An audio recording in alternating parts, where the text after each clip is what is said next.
Hi, everybody. It's Gene Simmons, and you're not, and you're listening to the Potter Than Hell podcast with Steve, BC, BB, and Dylan. But you knew that, didn't you? Ladies and gentlemen, welcome to the Potter Than Hell podcast. This is your last stop on the crazy train of hard rock and heavy metal. So sit back, buckle in, and hang on. Here we go.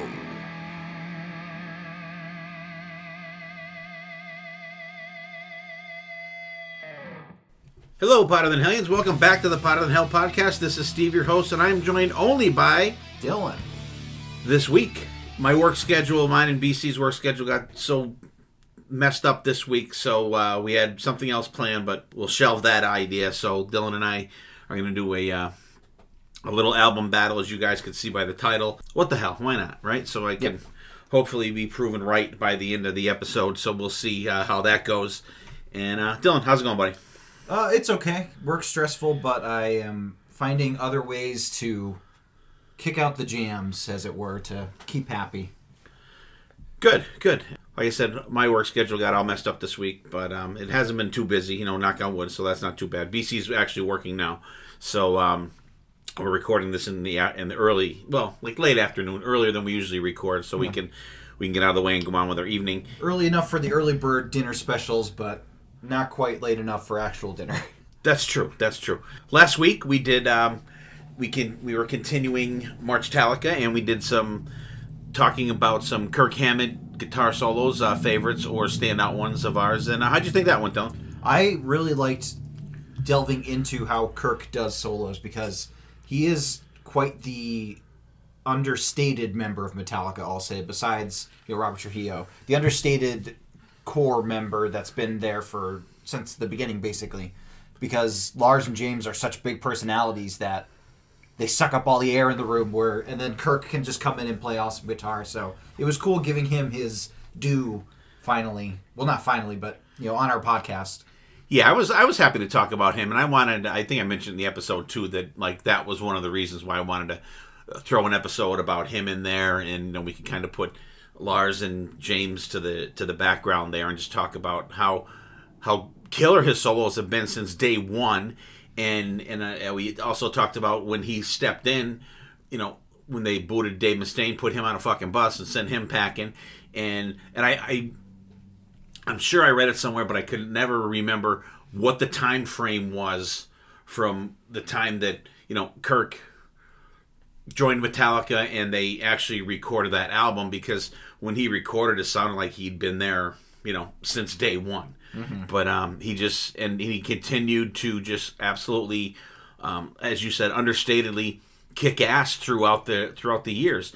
And if you even watch some of the old videos of Metallica, like the one that they recorded in Seattle from the Injustice for All tour, and the live binge and shit. Live shit binge and purge. I knew it was something like that. In the I think the show was from Mexico City, and maybe San Diego was the other show from that. And but his stage presence is fantastic as well. Yeah. And I don't think we talked about that at all. And I really think that his stage presence, like if you watch him, he rocks. He works the crowd. He's animated. He is. He's very and it's still like he's not in that conversation. You hear, like we talked to death about it. You hear Lars, you hear James, and you hear about Robert a lot, because he's the new guy, and he's been there for a long time now too. So and now I'm one of them. Yeah, so you're going to be the new guy forever till someone else comes along. And but I mean, I think they're a good unit, and it was always cool to talk about Kirk, and he's killer, and you can hear a lot of his influences in a lot of his solos, but he's his own thing too. Yeah. I can't wait to see maybe, down the line when we start listening, say like, I don't even know if he's an influence to these guys. Say a band like, maybe like Bullet for My Valentine, like maybe you'll hear, wow, that sounds like a Kirk Hammett thing. Then you go back and read that this guy was a big Kirk Hammett fan. I think that in the years to come, we're going to be hearing newer players, and you're going to hear some, some Kirkisms in some of these songs, I think, as the years go along. Well, I could tell you, Avenged Sevenfold has a lot of Metallica influence that you could hear, especially on their Hail to the King album. It's very much like their Metallica album, I call it. So, you're absolutely right. There is that Kirk Hammett influence already being seen in bands that are coming up. Well, not coming up, but that are later on. Right, like much after those guys were out. And just a couple things there. Queensryche started their headlining tour. They're in Florida right now as we speak. Actually, today is March 9th, 2023. And they're in Florida right now. Then I think they go to Texas after that. They've done a great mix of a set list there. I think there's like 4 or 5 songs from Digital Noise Alliance. There's songs from The Warning. There's, Mind Crime Empire. Nothing from Rage for Order, though. We were kind of surprised about that. We put out the new I Remember Now, the Queensryche podcast. Myself and Ray put that episode out. It actually came out today. And our buddy Uncle Steve from Uncle Steve's Iron Maiden Zone, he's not on the podcast anymore. We thank him for his help and everything, doing it going forward. He just had too much on his plate, and he's still doing the Uncle Steve's Iron Maiden Zone, and he's always welcome to come on the show. So that's we wish him luck, and it was awesome having him on there. But Ray and I are forging ahead with the Queensryche podcast, and we just put one out. We did a review of the Warning, actually, and we talked about the new set list and stuff like that. So that's out. So check that out. And apparently Richie Sambora says he's joining back into Bon Jovi. Thank God. Although I don't think there's really been much said about John Bon Jovi saying, "Hey, welcome back, Richie." So I don't know if it's just is it like an Ace and Peter situation? It's we're willing to go back. We're ready to go. So I mean, I hope he does, but I mean, you'll never get back what they had back in the day. That magic. I hope that with the reemergence of Richie, that they shit can all this fucking country music that they've been playing for the last fucking 15 years. And go back and play classic Bon Jovi stuff. I would go see them then. Yeah. But like now there's just so much of that crap that they play. I mean, I'm sure some people like it, and no offense to anyone that does, but like that's not the Bon Jovi that I want to hear. I'd like to hear some deep tracks from those first 5 or 6 albums, but like once you hit the mid 2000s on, there's just very few listenable Destination things. Anywhere. Yeah. Well, that's a solo album. Oh, well. From John. Oh, it's John Bon Jovi. Yeah. But that is a really good album. But like after, I don't know, is it Oh God, the one album? I forget what the album is, but like that was like the last good one. And another guitarist coming back in a band as well.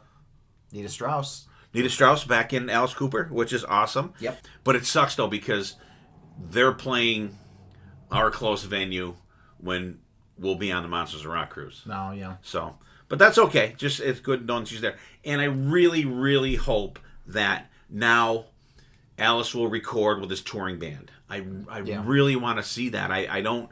I mean, he's Alice Cooper. He's going to do whatever the fuck he wants to do.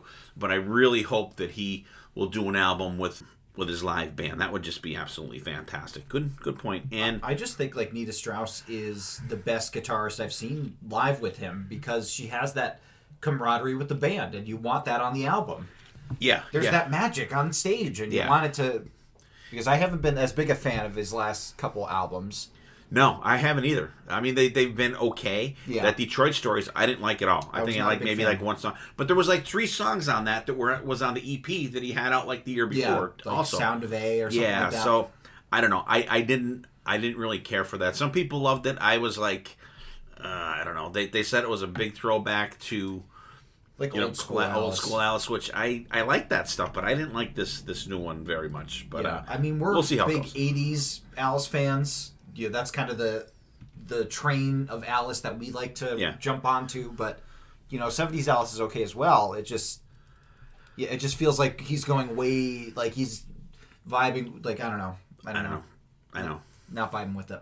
I'm not either. So we had hopefully he'll do something like that. So and the final 2 Kiss shows have gone on sale.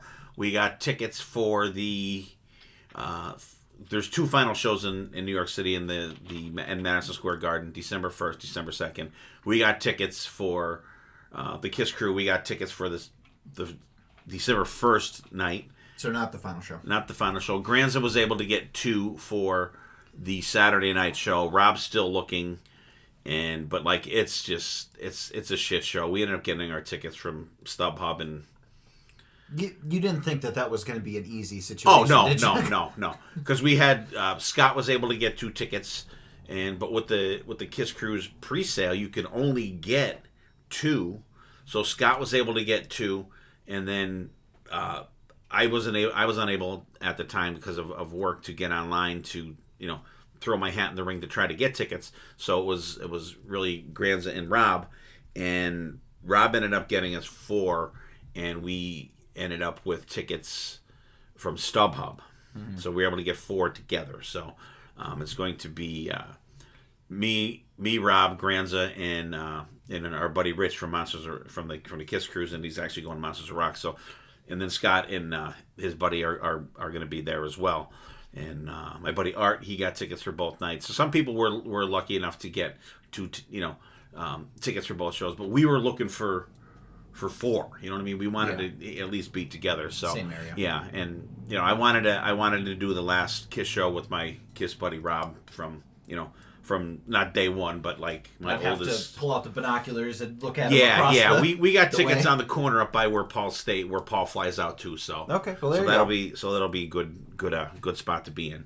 MSG, it is possible to get shitty tickets. Oh yeah, from Maiden. From Maiden. And actually, going to this Kiss show, this will be the first time that I've been to Madison Square Garden to see anyone but Maiden. I've seen Iron Maiden 3 times there, and I've never seen anyone else there. So it's a good time to see Kiss there for my last time. So, never saw the Knicks play? I've never been in the building other than to see Iron Maiden so far. And like the first time we went 2000. I want to say it was 2002. For the Edward the Great tour, and it was Dio, Motorhead, and Maiden. That's a good bill. And we were right up on the side. And Dio was opening, like the first opener? It was Motorhead, then Dio, okay. Then Maiden. Yeah. But it was a real good show. Kick ass. So, anything else? No news that I could think of. Okay. So what have you been listening to, Dylan? Well, I've been on kind of a 70s rock kick because I recently read the book Daisy Jones and the Six by Taylor Jenkins Reid. It's a show now on Amazon Prime. Basically, what is it? It's Daisy Jones and the Six. It's basically kind of like an oral history of this fictional band, kind of Fleetwood Mac situation. And I also got a lot of like Almost Famous vibes, Stillwater situation. Okay. So that's kind of what the book is about. It's like each of the band members talking about the albums that they recorded and the band and stuff. And the show's been getting pretty good reviews. So I was kind of feeling that 70s rock inspiration after reading that. So just kind of a mix that was on Spotify, I think, of a bunch of 70s rock, Aerosmith, Skynyrd, stuff like that. Yeah, and speaking of Skynyrd, Gary Rossington has passed away. One of the I don't know if he's one of the last original guys or the last original guy. He's got to be one of the last original guys. Yeah. But he may be the last original guy because I know the piano player guy, Powell, his last name was, I think, he passed away 1 or 2 years ago. And I think Gary Rossington may have been the last guy. I'm not really up on my Skynyrd members, but I know he's one of the last few guys. And I did get to see him play twice. So that's kind of cool. I think he's the one that always played the Explorer, so I always like that. So and for me, I listened to the Queensryche The Warning about 1,000 times preparing for the Queensryche podcast. I listened to the new I'll say in air quotes, a new Motorhead release, Seriously Bad Magic. It was they re-released Bad Magic with some bonus tracks on there, like Heroes is on there and stuff, and it's real good. I think it's a perfect exclamation point on the career of Motorhead. I thought that album was a perfect album for them to end on. Yeah. And also tons of Metallica for doing March-tallica this month. So that's what we got going. Dylan's got a lot of 70s rock mixed from the Daisy Jones and the Six movie, kind of like what do you call it, a soundtrack? Or it's a playlist, show, but influenced by it. And actually, they did record original music for it, like as the band I haven't checked that out yet, but I'm very interested to hear that. So that does sound like a Stillwater type Exactly. thing from Almost Famous. That's a great movie. If you guys have not checked out the movie Almost Famous, check it out. It is really, really good. Yeah, that's. I'm on drugs. It's the reason I wanted to be a rock journalist for a very long time. Yeah, great movie though. Great movie, and check it out. There's a lot of cool stuff in there. When they're on the bus and Tiny Dancer starts playing from Elton John, that is one of the best scenes in like a movie like that I've ever seen. It's just because everything that leads up to it and what happens the night before, and they get on the bus and Tiny Dancer starts playing, and it's a great scene. We might have to do another double feature episode movie wise. We could have Almost Famous and either Spinal Tap or Rockstar. We could do Spinal Tap because I still have never seen it. Do 70s kind of. Or Rockstar would be cool to do too. Maybe because I know I put down an episode coming up for you to do. Maybe we'll do that. Yeah, we'll do. Yeah, I love talking about movies. So we could maybe do that because I know Rockstar. I've seen that like 1,000 times. Hello, Wichita. But we could do that, and I'd love to do Almost Famous. That's a great movie. And all right, so that's what we got going, and let's get ready to rumble. Let's get into it. Dylan's going to take side one. We're putting up song for song, Master of Puppets versus Ride the Lightning. Yep. Or you could reverse that because Ride the Lightning came first. Yep. All right, Dylan, so you're going to take side one. So why don't you give us the down low on Master of Puppets, and then when I do side two, I'll give the lowdown on Ride the Lightning. Okay. How's that work? Sure. All right. Go backwards in time. Yeah. So Ride the Lightning. Master of Puppets, the album that I'm kind of championing, came out in March 3rd of 1986. It was recorded from September through December of 1985 in Copenhagen, Denmark. Of course, the great country. Produced by Flemming Rasmussen and engineered or mixed by Michael Wagner. So, your boy. Metallica also has a producing credit. It peaked at number 29 on the Billboard 200 and was certified 6 times platinum by the RIAA and for shipping 6 million copies in the U.S. and was also 6 times platinum in Canada.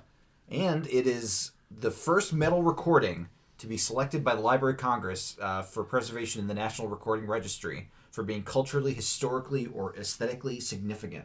Really? So not Ride the Lightning, it's Master of Puppets that got put in the Library of Congress. But then when they went back, they realized they messed up.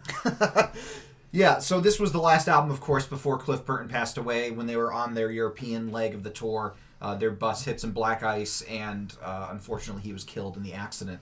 They ended up bringing on Jason Newsted very soon after that, but I believe that they did their tour opening for Ozzy first, and then they canceled that second leg because of the loss. But that's Master Puppets of the kind of stats on that. But let's go into the album battle. Basically, we're gonna put each song up against each other, talk about why we think one song's better than the other, and kind of come down to see which song comes out on top. And the cool thing is that the Killer Bee sent in to me what they picked as their battle winners in case we need a tiebreaker, because of course we disagree on which album is better, and that's been kind of a point of contention between us for quite a long time. And I didn't want to know what their picks were because I didn't want to be pre-pissed off, I'm sure. Yeah. But we also decided to switch the last 2 tracks because we wanted to put the instrumental up against the instrumental. Right.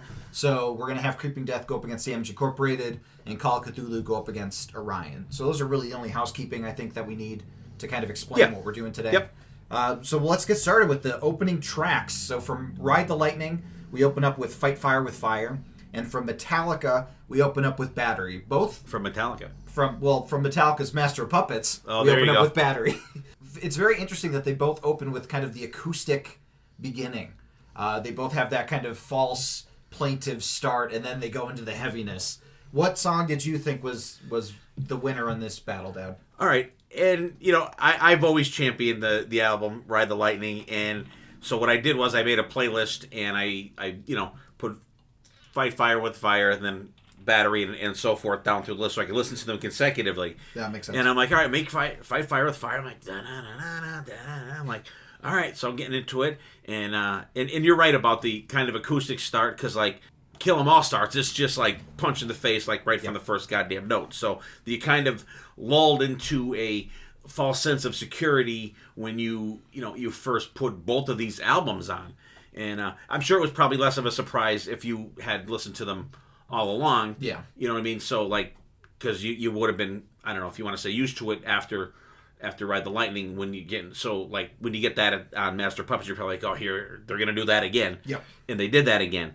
But, and I got to go with Battery on this one. It's the chorus. Yeah. Get us at the battery. Like, it's just so crowd yelling type, brutal song. This is a song that I could see Metallica opening with or closing with. Yeah. Doing as an encore or the end of like a proper set.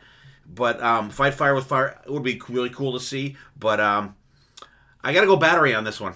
Yeah, I am the same. I think that Battery is almost taking what worked for Fight Fire with Fire and refining it a little bit, because the acoustic intro, I think, sounds better produced. I like how the acoustic guitar sounds better on Battery than on Fight Fire with Fire.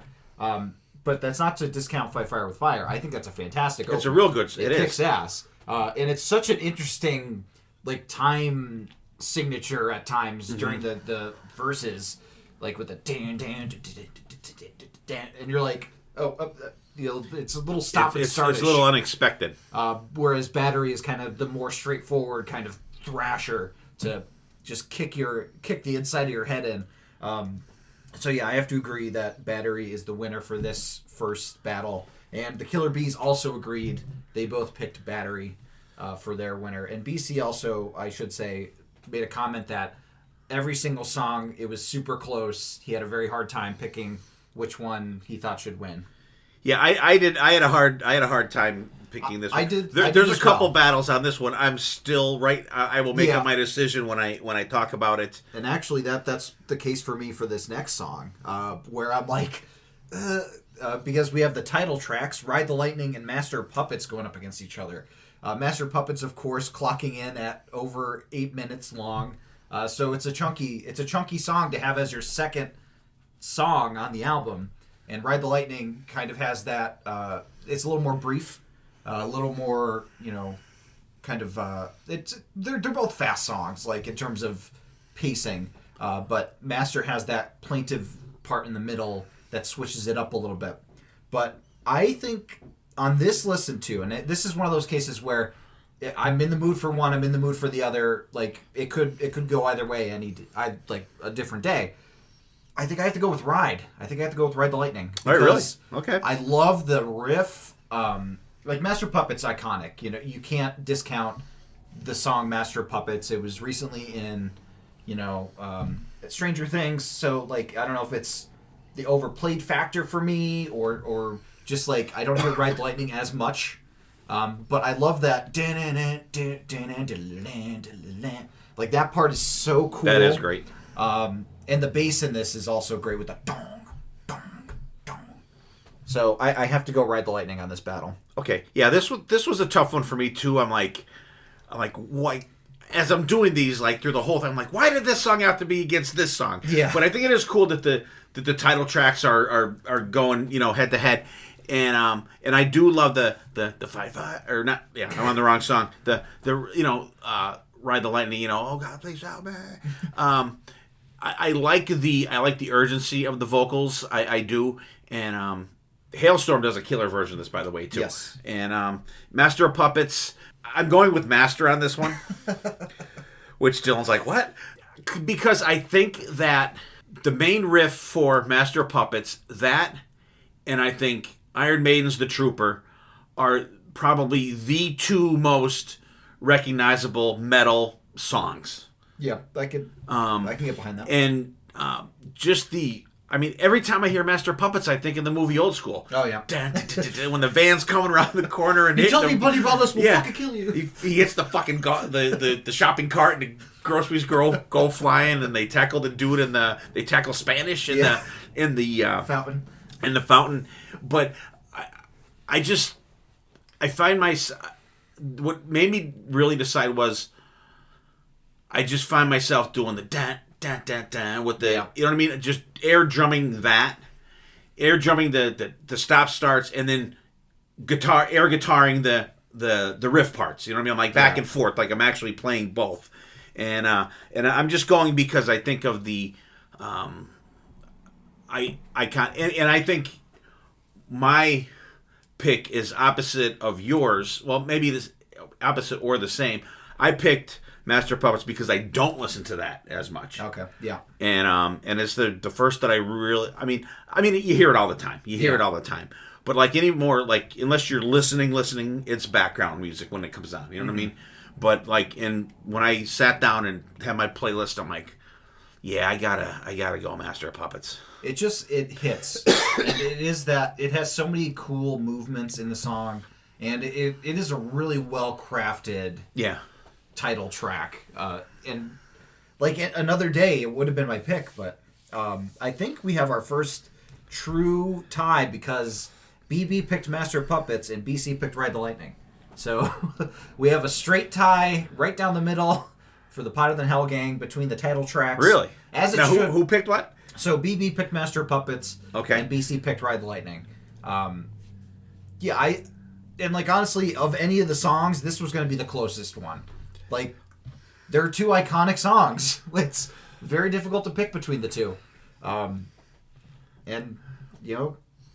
glad that's the tie. That's a tie. Okay. Because I like both of them. Okay, so this is one that I'm sure you're waiting to talk about. Track number 3.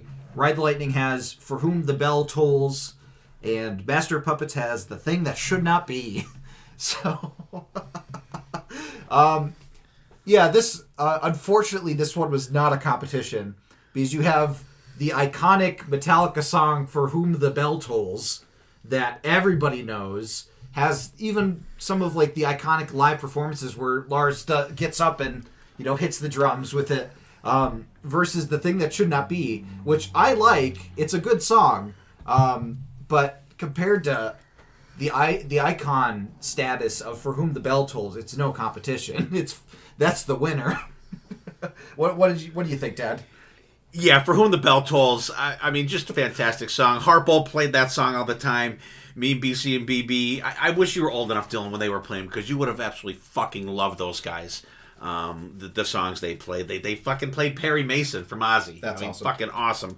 And this was, they always played For Whom the Bell Tolls, and the do-do-do-do-do-do. They did that with a keyboard. Oh, that's cool. It was fucking cool. And you know my feelings on The Thing That Should Not Be. I think that's the song that should not be. I fucking hate that. I don't know why. Because I remember they played that on that video, that Seattle concert for Injustice for All, and I'm like, this song blows. I'm like, it is like, ugh. So the other two picked. Yeah, they picked For Whom the Bell Tolls. Even BB, who usually likes to throw one past the plate at you. If he knew I was going for Whom the Bell Tolls, he would have picked Thing That Should Not Be. Yeah. If he was here, he would have done that. Because he likes to do opposite of me. But BB has seen Harpo do that many times too, and I can't blame anybody for picking that one. So For Whom the Bell Tolls. So we got 2 sweeps. And one tie. Yeah. For Whom the Bell Tolls, the opening bass riff was the first riff I learned once I got a wah pedal for my bass. Oh, really? It's so much fun. Okay, so here's the battle of the ballads, quote unquote. Track 4, Metallica always likes to put I like to call them the building songs at track 4, and these were the first 2 albums that they did that, since they did not do it with Kill 'Em All, since there were no ballads on that There was album. nothing even close to a ballad on that album. So it's Fade to Black from Ride the Lightning versus Welcome Home Sanitarium from Master of Puppets. So Fade to Black, it's an iconic song, also infamous for being the song that James got the 3rd-degree burns during, and then the Guns N' Roses riot happened right after that for them. Way to go, Axl, dick. For them not saving the day. James bubbled like the Toxic Avenger, according to Jason Newsted. I always love that quote. Yeah. And was unable to basically play rhythm guitar for a while. So he's lucky he wasn't killed. Yeah, 3rd-degree burns. Yeah. And it's an iconic song. That being said, I think Welcome Home Sanitarium is a better song. It's heavier. I feel like it's it's not upbeat because they're both kind of depressing songs, but like Fade to Black is about suicide, whereas Welcome to Sanitarium is about kind of breaking out of an institution where there could be a little bit of hope there. And I know that Fade to Black at the end, there is kind of like I wish that I didn't do this situation. There was stuff that, I regret. But I don't know. I go to Sanitarium more than I go to Fade to Black because Fade to Black is really sad. Okay. And I understand that Fade to Black is iconic and it's a fantastic song. Sanitarium just fucking rips. What do you think, Deb? All right. I'll go first with Welcome Home Sanitarium. Great song. I love it. I think it's good. I love the Leave Me the Fuck Alone when they do it live. Yeah. And that kick in is just absolutely killer. But I am going with Fade to Black because I like the build. I love the momentum that it gains throughout the song, and Kirk just absolutely tears it up at the end. I think it's in a set list. It's a good breather at the beginning. You kind of can take a step back, take a deep breath, but it's coming. It's got the builds. And both songs are fantastic. And this was one of those. It was a tough one. Ones that I'm like, why do these two songs have to fucking be against one another? But it's weird that and I've never looked at these albums like this. They're very boom, symmetrical. Boom, boom. They are. They match up really well with the type of songs that they are. The I don't know if you want to say the cadence in the songs. Sometimes like subject matter that. You could I don't know if you could mirror them, like, because if you're doing drugs in the Master Puppets, you might kill someone and then you might have to ride the fucking lightning. You know what I mean? If you fight fire with fire, you may have to hook up to a battery or something. I don't know. That one was a stretch. Yeah, that was. And and if you're in the Sanitarium, you may want to Fade to Black. Yeah, you know what I mean. So I'm going Fade to Black on that one, but not by much. Yeah, and it's really interesting because you are always the person that's like, I want to have a good time listening to music, and Fade to Black is so depressing. I know, but you know what? I don't know. I don't. Yeah. I don't look at it like that. You know what I mean? I'm more of a music, not lyric guy. Yeah, so I understand. And I don't think I ever thought of what that song was about. Truthfully, I knew it was about dying, but I know it was about killing yourself. No, it's I have lost the will Shows you to how much live. then nothing more to give. Okay. I think it's even gotten better now that James can sing. Sing better. Like the live performances of it, he really sounds great. Right. Like he's still getting his some feet. of the some of the vocals on Ride the Lightning he does improve album to album. Yes. And I think he really hits his stride when they get to Black Album. Yeah, like James is the one person you could like actually track the progress with. Yeah. Oh yeah. Everybody else stays relatively pretty even keeled, but James's vocals get better and better as the albums go. Well, because we talked about it when Steven and I did the album duo with about the Judas Priest ones, and it seems like on Rock'n'Rolla, and then like mostly Sad Wings of Destiny, Halford seems a little timid to really go for it, and then as the albums progress, he's going for it more out there wise and more often. Yeah. And I think you could see that with James Hetfield as you go along, too. Yeah, I agree. The Killer Bees agree with you. They picked Fade to Black as well. I knew I was going to be alone in Sanitarium, but that's okay. I I understand why people. And it was not a blowaway. It was close. It's a close one. Yeah.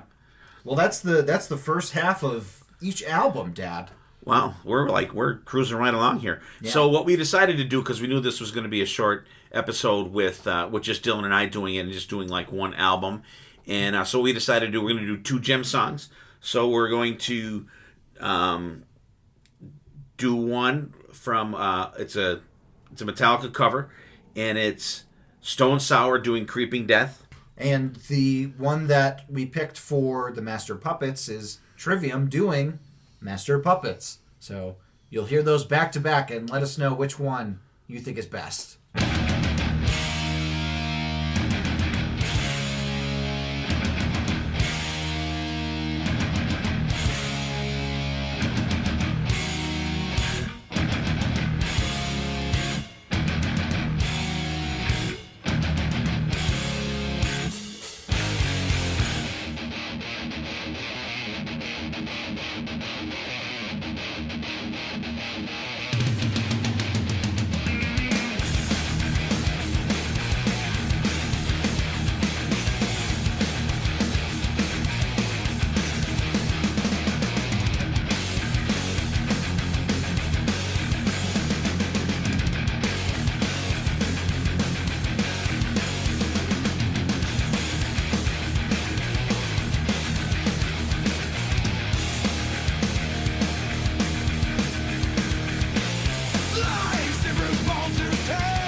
All right, welcome back. Hope you guys enjoyed Stone Sour doing Creeping Death and Trivium doing Master Puppets. Which one did you like better, Dylan? I think I like Stone Sour doing Creeping Death because I love how Corey Taylor sings the vocals for it. I love Trivium, but I like later Trivium more than earlier Trivium, and this was during their That was the period. Ascendancy album. Yeah. That was like their Second album, I think. Yeah. I'm going to say the same thing. I mean, Creeping Death, Channeling BC, Creeping Death. But Corey Taylor, I mean, those, they do, there's like 2 EPs. Straight Out of Burbank. And something else. Another Burbank one. Yeah, that they do, and they do just fantastic. Corey Taylor this guy can sing the phone book. I don't know, people don't give him enough credit. They think of the Slipknot stuff, the shit, but like that guy can fucking sing. He really can. He has good range. Yep. So, but the Master Puppets from Trivium is really good too. But you got to figure, I mean, Stone Sour, they did theirs like maybe 5-6 years ago, and Trivium was like mid 2000s, like around 2009, 2010 or something like that. But not that it's, you know, I mean, like they didn't record in 1970, but very good, true to. Actually, both versions are very true to the Metallica versions. Yeah. But it's cool just to hear a different band doing it. You're going to get a different tone. So they're both really good. I enjoyed the both of them. So what do you got for Hidden Gem, Dylan?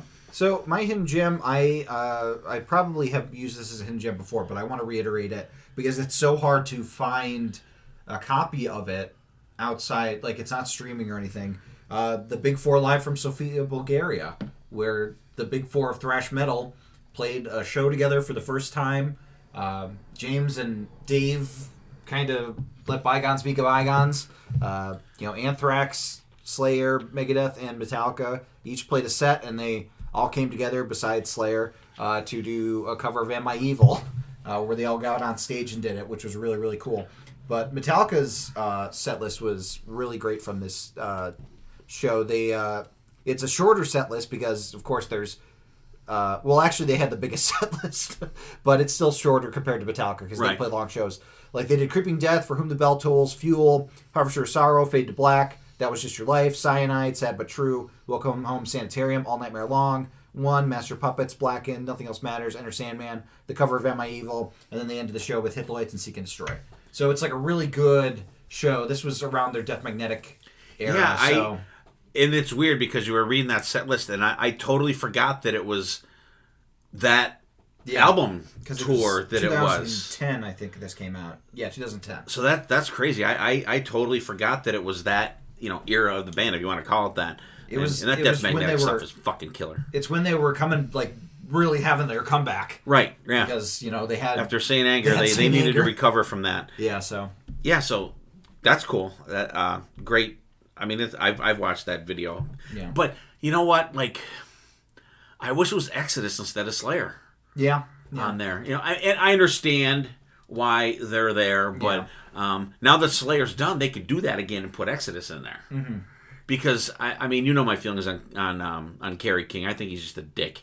And he's probably the reason that they didn't... Like, why would you not come out to do that? Yeah. Why would you not do that? Fucking douche. And it's like, I think it was because like it's like we're not like we're just playing like the riff. I think Jeff Hanneman came out, everybody else did not. They could have asked Exodus to come out, it being Kirk's previous band. You know what I mean? Yeah. So fuck off, Kerry King, with your bullshit. I'm glad at least maybe Jeff Hanneman came out. He's cool, but I don't know. I'm just. Oh, sorry. It was Dave Lombardo. Dave Lombardo. Okay. Yeah, it's Dave is cool. We got to see him play live. It's funny because it says featuring members of Megadeth, Anthrax, and Dave Lombardo. Like, come on, guys. Like, Jesus. I don't know. That stuff angers me. It shouldn't. I know, but it makes me sad. I'm sad for them. Yeah. All right. This song just came out. It was a release, and I like to give these guys some props because they're all good guys. And it's called RCMC, the Rock City Music Company. And they're going to have an album coming out in the summer, I guess. And it's Ryan Spencer Cook, Phil Schaus, and Jeremy Asbrock. But it doesn't say who plays drums on it. So I'm going to maybe correctly or incorrectly assume that it's either probably Christopher Williams from Accept and or Matt Starr that plays with them in Aces and Gene's band. And it's a fantastic song. And I'm going to have Dylan put it in the Spotify playlist at the end so you guys could check it out. And check them out. They're awesome guys. It's like a really, really good hard rock song. It's not metal. It's not, nothing crazy, but it's just a fucking good song. Just absolutely check it out. It's called RCMC, Rock City Music Company, and the song is called Can't Stop the Train. So check that out. Dylan, I don't know if you've checked it out or not. I have not. Give it a listen. Let me know what you think, because it's really, really good. So that's what we have for our Hidden Gems. Dylan has the Big Four live at Sofia, Bulgaria. And I have the RCMC, the Rock City Music Company, doing Can't Stop the Train. So check those out. I'm sure you've probably checked the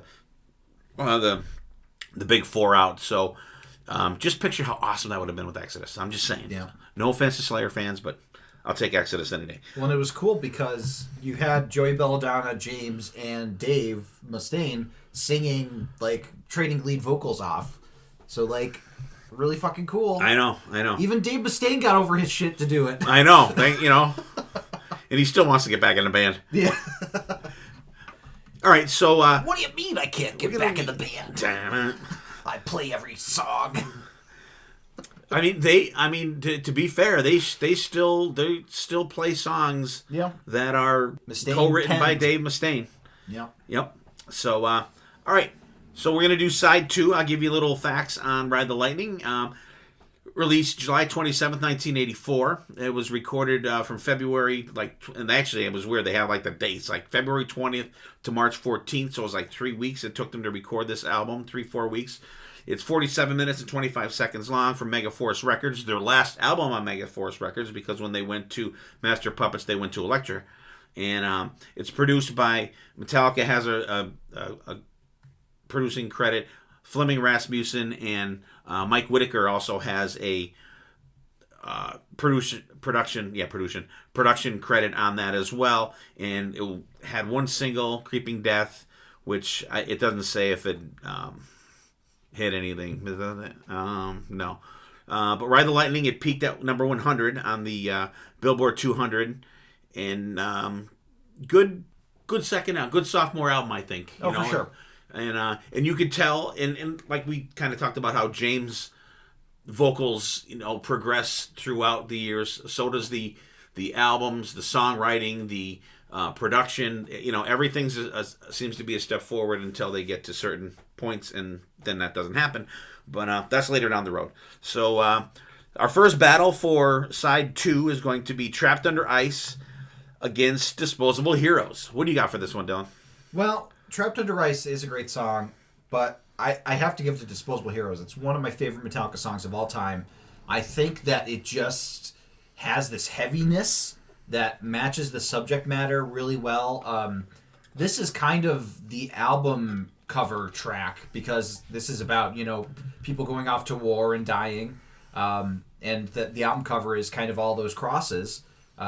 So it's really interesting that, it's called Master Puppets, but Disposable Heroes is more the... But it's a mix of it, too, because you have the hands and the strings. Hands. Yeah, that's true. That's true. But I just... Disposable Heroes, I think, has a bite to it, like riff-wise, and it has the different changes of the tempo. Trapped Under Ice is a great, thrash song from Metallica, but it doesn't have the quality, I think, of Disposable Heroes. But what do you think? All right. Trapped Under Ice, I've always liked the song. I always thought this song was kick-ass. And listening to it, the vocal sound on this is different. Yeah. So I wonder if they were trying to go for, like, he's singing it from under ice. Yeah. I don't know if I could be totally off base by saying that, but it sounds a little more muffled than the vocals on the rest of the songs are. So I wonder if they were kind of going for that kind of effect. Yeah. I love the fast riffing in it. Great song. Disposable Heroes. This is a song that, and I think I talked about it when we did the Kirk Hammett solos. I think someone picked this or something, and this is a song that I kind of never really gave a chance to. You know what I mean? But it's fucking killer. It is freaking absolutely killer. I got to go with Disposable Heroes on this one. Yeah. And I can't really give you a lot of reasons why, because I don't. It's almost like a new Metallica song for me, because I never really gave it a chance. But when I was listening to it with this, I'm like, holy shit, like, damn. But I'm gonna give Disposable Heroes a shout out on this one. Like the chorus of "Back to the Front." Yeah, I mean, like, I knew it, but you will die when I say, you get all that. But I like it. It was kind of a surprise for me. Yeah, if another song was not on this album, this would be my favorite song on the album. Yeah, the Killer Bees disagreed with us. They both picked "Trapped Under Ice." Really? Yeah. Which is very interesting. Wow. Disposable Heroes is just so fucking good. I mean, Trapped Under Ice is good too, but I don't know. Another tie. Yeah, another tie. And it's Master not. Puppets is getting screwed we on the agreed, ties. and they didn't. Yeah. Yeah. So what's the next? All right, next battle is going to be Escape, and against Leper Messiah. Escape, a little more mainstream sounding, I think, than the rest of the album, and I like. You know what? I was surprised at how much I actually liked this song when I was going through it. I mean, I know it, but like, I haven't really, like, focused in on a lot of this stuff in a long time, and going back and making that playlist and hearing them back to back.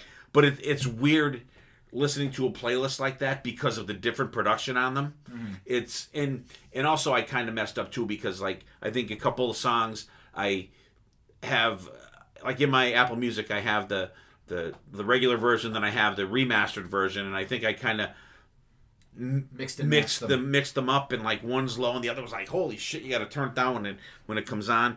And Leper Messiah, I do like the song, and the middle part is killer. The solo is great. This one was actually a tough one for me, and I don't know. Come back to me. Okay. And honestly, I'm really torn on this one. Yeah. As you know, talk me into it, Dylan. Leper Messiah is my favorite Metallica song of all time. I think that the riff is so cool. Like you said, the middle part, kick ass. Completely different, like, changing up the song, which is fantastic. Whereas Escape does not, the chorus does not sound like a Metallica chorus. It just seems a little too poppy. Yeah, soaring for a Metallica chorus. Too happy. Yeah, it's like I can't put my finger on why it doesn't vibe with me.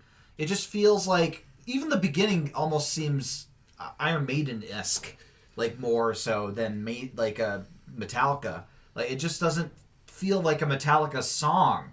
And especially following up, Trapped Under Ice, you go into Escape and you're like, this is a weird turn for the album. It's a little melodic for Metallica. Yeah. And Metallica does... They do melodic. They do melodic later on. This right. is not the era for melodic Metallica.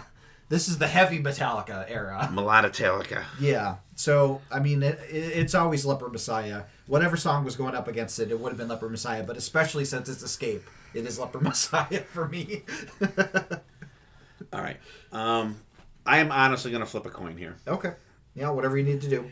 Because, seriously, I never... Flip a coin. I never honestly took the song seriously, because I know it's Dylan's favorite song. Yeah. But, okay, so, all right, what do you want Leper Messiah to be, heads or tails? Well, I mean, just go Escape is heads, Leper Messiah is tails. All right, Escape is heads. Yeah. It's not you're trying to show me it's not a double. Yeah, and tails is, so I'm flipping a... Quarter?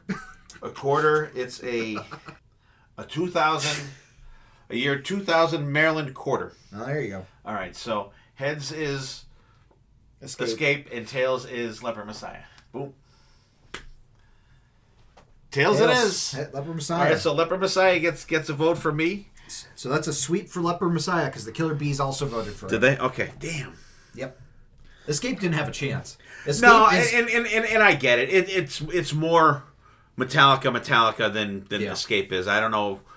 I'm not sure what they were going for there. Escape is largely... I like it. It's not bad. It's largely considered one of the worst Metallica songs. I don't think that's true, But in this era, it definitely is kind of the odd man out. I say it kind of doesn't fit the vibe, the rest of the stuff. All right. Yeah, it's a very depressing album, but then you have Escape, and you're like, oh, okay. Yep. All right, and here's where we kind of messed with the album sequencing the songs because so we put Creeping Death and we switched Damage Incorporated and Orion, so we could have instrumental against instrumental and songs against songs. So we have Creeping Death against Damage Inc. What do you got for this, Dylan? So Damage Inc. I think is a really fantastic album closer. It's very much like Battery, where you can open with it or you can close with it because it's just that relentless, just fucking no regrets. It's a thrash song, and it kicks ass. However, it's going up against Creeping Death, which is one of the best Metallica songs of all time. It's the same exact situation with For Whom the Bell Tolls. You have Creeping Death, you're not going to win against Creeping Death. Literally, I was listening to this album, and, Escape gets done. Then Creeping Death kicks in, and I'm like, holy shit, this is 1,000 times, of a pickup. It feels like the band, woke up from a dead sleep and just came out swinging. It has such a... Even now, I listen to it, and there's never a time where I'm not pumped to listen to Creeping Death. It just has that fucking get up and go, and it even feels like the subject matter at times. You feel like you're with the pharaohs, and the plagues happening. Bush of fire. Yeah, deadly mass. It's just one of their best songs. It's so well crafted. It's a live staple. It's fantastic. I have to give to Creeping Death. Yeah, and I'll go with Damage Inc. first, not going with it, but and this is kind of a forgotten song for me too. These last two songs are Meeting Leper Messiah and this song, and it's kind of a forgotten track for me too. But listening to this and then putting it into context and just how the album actually is, where it's the last song, it gives a circular feeling to Master of Puppets, where you have, you get your friggin' brains punched the fuck in and for Damage Incorporated, and then you get the doo at the beginning if you just listen to it on a loop. Fantastic song, and this is another one that I never really gave a good chance to, but it's like that, get that dun-dun-dun-dun-dun. It has that cadence that is fucking fantastic, and I like the drum sound because it's got a little echo in it when it starts. Yeah. But Creeping Death, another BC, it's fucking Creeping Death. Yeah. Probably my favorite Metallica song. Yeah. And when we saw them in 2016, I think that when we saw them, they were switching out Fuel and Creeping Death, and we got Creeping Death. I would have jumped off the fucking top deck. Why would they do that? Why would you not have Creeping Death in your set? I mean, I like Fuel, don't get me wrong, but I like over Creeping Death, no way. And I just absolutely love this song. And it's weird that it's like the second last song on the fucking album. It's weirdly placed. Why is it so deep? And it's the only single on the album too. So the second last song being the single. It's odd placement for it, but well, they knew Escape was going to be a hard pill to swallow, so they wanted to follow. I guess they wanted song to. They know they wanted to. They wanted to bring you back. Yeah, they wanted to. That was the AED of the album to shock you back in there. And I just love the da. It's just epic. It is. It is. It's not as long or as epic lengthwise as Master Puppets and but it's just fantastic. And I think, and I like it. Like I said, it's my favorite Metallica song. And I think if it went up against For Whom the Bell Tolls, it would have blown it away too. Because number one, there's no guitar solo in For Whom the Bell Tolls, but Kirk absolutely friggin' lights up the fucking sky on Creeping Death, and this is one song that I would be crushed if I went to see them and they didn't play it. Yeah, I think it's the best song on the album. Oh, by far. By far. It just it packs a punch. That opening. It does. Then going into that. You get the big crescendo that starts, but then when the riff starts, you're like, oh my. And then Lars with the yeah, and it just kind of eases in, and then boom, and when the band kicks in, it's just fucking killer, absolutely killer. Yeah. So I'm guessing. Well, you might be surprised. What? So BC picked Creeping Death, as we knew he would. BB picked Damage Incorporated. Come on, BB. The fuck. I knew he'd troll me sooner or later. I knew he'd troll me on this episode at some fucking point. Always has to be the different one, the odd man out. Lord. Come on, Bannon. Yeah. Back to rehab for you, fucker. All right, last battle. Like I said, we kind of switched them so we can go song against song, instrumental against instrumental. So we have Call of the Cthulhu against Orion. How about you, Don? What do you got? Yeah, both of the instrumentals. For the most part, back in the day where I was really getting into Metallica, I would always kind of skip the instrumentals because I can't sing along to an instrumental for the most part. So I wasn't as familiar with Call of Cthulhu as I was with Orion. So that might be kind of a factor in my decision making because Orion, I love the riff of Orion. It's so simple, but it's very catchy. And I also love when Kirk does the like a very cool interplay in the song. I mean, the middle section is kind of reminiscent of like the Rime of the Ancient Mariner type situation where we go into a little bit of a thing, but I think it picks back up in a really cool way. Call of Cthulhu is a great instrumental, though. I really came out appreciating it a lot more, and it's an interesting way to end the album, I think. You have Creeping Death and then you have Call of Cthulhu, but I just have to go with Orion. I think that one sticks in my head a lot more than Call of Cthulhu, even though they're both fantastically crafted instrumentals. Right. Orion has that kind of familiarity factor for me. Yeah, and I'm the polar opposite of you, yeah. Familiarity wise. Like Call of Cthulhu, I've always liked that one. And I always thought that was a song that they could have done some vocals for. I don't know like what or whatever, but I like it. Like the time changes in it. I like the feel of it, and I like it after Creeping Death. Yeah, too. I do. I like it after Creeping Death, and Orion. I find myself getting bored listening to that. I don't know. Like seriously, when it gets to that slow down part, I'm thinking, boy, this sounds like fucking 8 minutes already, and it's only like 4 minutes in. I'm like, it feels like it goes on forever. It really does. I think it would be... You got a gong, though, Dad. I always like a good gong. I do. And I was going to say something, but I can't say it, and I'll tell you why. Not today, but on another episode. It's just... I just find it... I find my mind wandering so much listening to Orion, so I got to go with Call of Cthulhu. Yeah, the Killer Bees agree with you. They both pick Call of Cthulhu. Completely understandable. If the middle part wasn't there for Orion, I think I would have had a better time convincing you. But the middle part does kind of drag it a little bit. It does. It puts me to sleep. Especially, you're following Leper Messiah going into Orion, and then going into Damage Incorporated. It kind of like it's a very weird middle of that sandwich. Right. But, I always liked it. That was always one of my favorite, jam riffs for Metallica. But yeah, that's the whole album, I think. It is. We have tallied up the results, and 2 of the songs were a tie. The title track and the Trapped Under Ice versus Disposable Heroes battle. Master of Puppets got 3 votes of its own, and Ride the Lightning got 4 votes of its own. So Ride the Lightning has won this album duo. And I will say, I have a much better appreciation for Ride the Lightning from this listen through, because I found myself really appreciating how well this album is crafted. Like, all the songs besides Escape for me really do well together. They all very much fit that same vibe.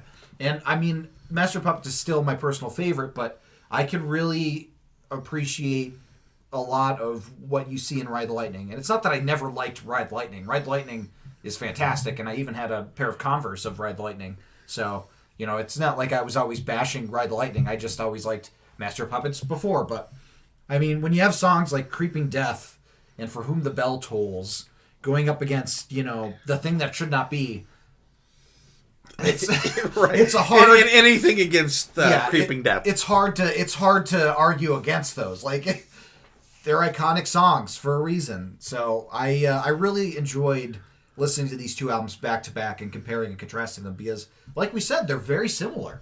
There's a lot of similarities between them, and they're two of their probably most iconic albums besides the Black Album.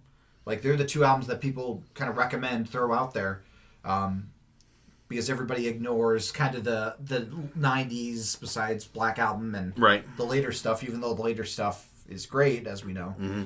So we'll have to try out the later stuff, do an album duo or an album battle between Death Magnetic and Saint Anger.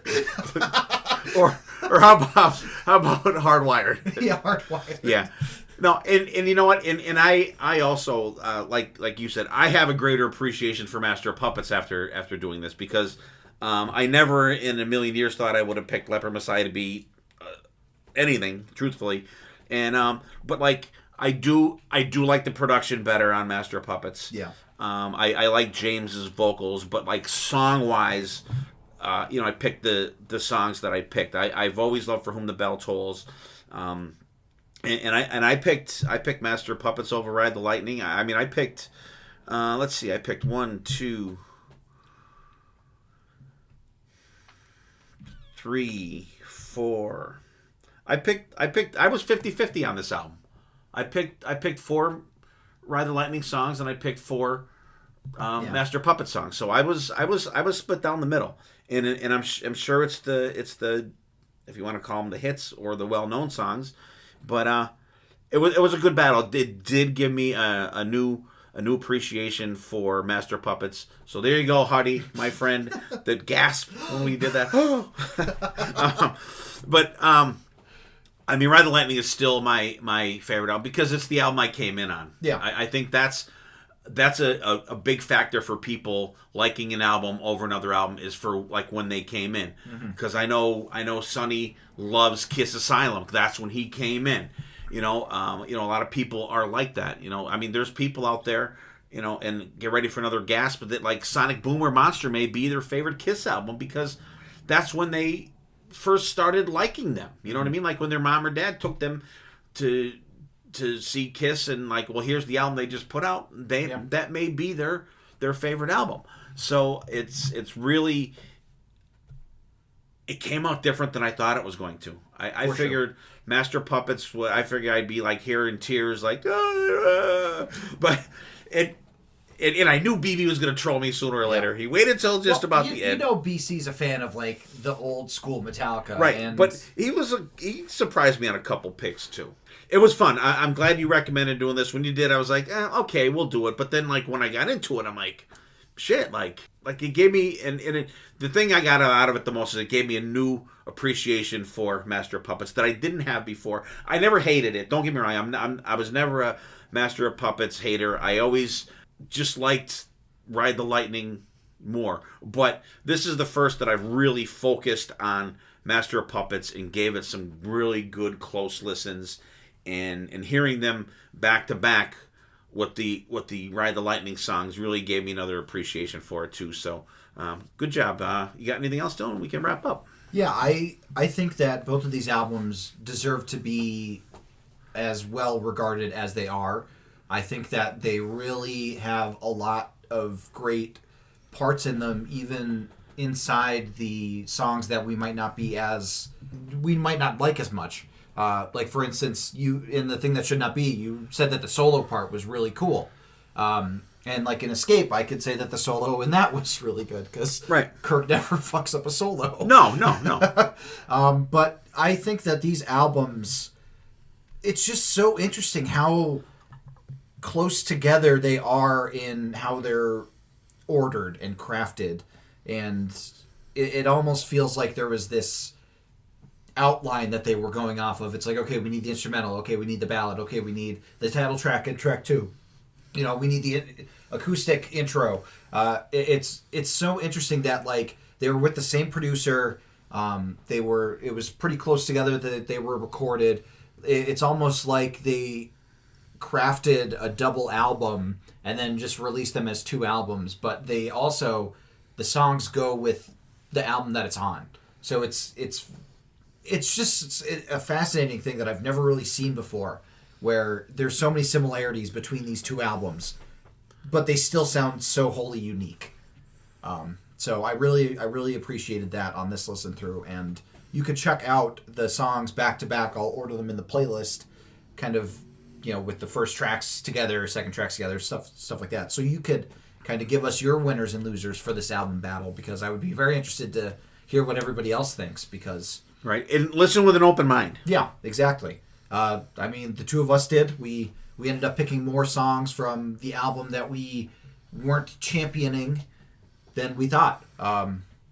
So, yeah, let us know what you think of these two albums. If you hate them for some reason, I don't know who would hate them, or if you like them. Just let us know. But if you'd rather Lulu, let us know. Yeah. If you want us to do an album battle between Lulu and Saint Anger, we could do... Don't throw that out there. I don't think there's enough songs on Lulu to do that. I couldn't tell you. We'll have to, But good episode, I think. Yeah, I like this. Like I said, it gave me a new, greater appreciation for Master of Puppets, and like I said, this is the first, and I did go into this with an open mind. I'm like, okay, I'm going to give this a fair chance, and and between these two albums, there's live staples that they still do. They do Battery, Master Puppets, For Whom the Bell Tolls. They'll bust out Sanitarium every now and then. Fade to Black, they do all the time. I think they've done Escape recently too. Creeping Death, that's and I know they've done Orion, Damage Inc. They've done. So there's some concert staples in here, and I love both albums. I love old Metallica. I love new Metallica. Load and Reload. There's a lot of good shit on those two albums. Even Saint Anger, I've gotten to a point where I can tolerate a couple songs from that in a row. Like I love Dirty Window on there. But let us know if you guys want to battle these yourself. Let us know how it comes out. And like I said, go in with an open mind. And so check them out. Let us know. Dylan, thanks for having us do this one. BB and BC, sorry you guys couldn't be here. And thanks for giving us your picks, because it really added a little more flavor to the episode for sure. It would have been fantastic if we could have had everybody do this together. But this week has just been a total shit show schedule wise. So it's you'll have that every now and then. But we want to make sure we keep our shows coming, and we are coming up on our 300th show. I think this is 298. I want to say. Yeah. And so we'll be having our 300th episode.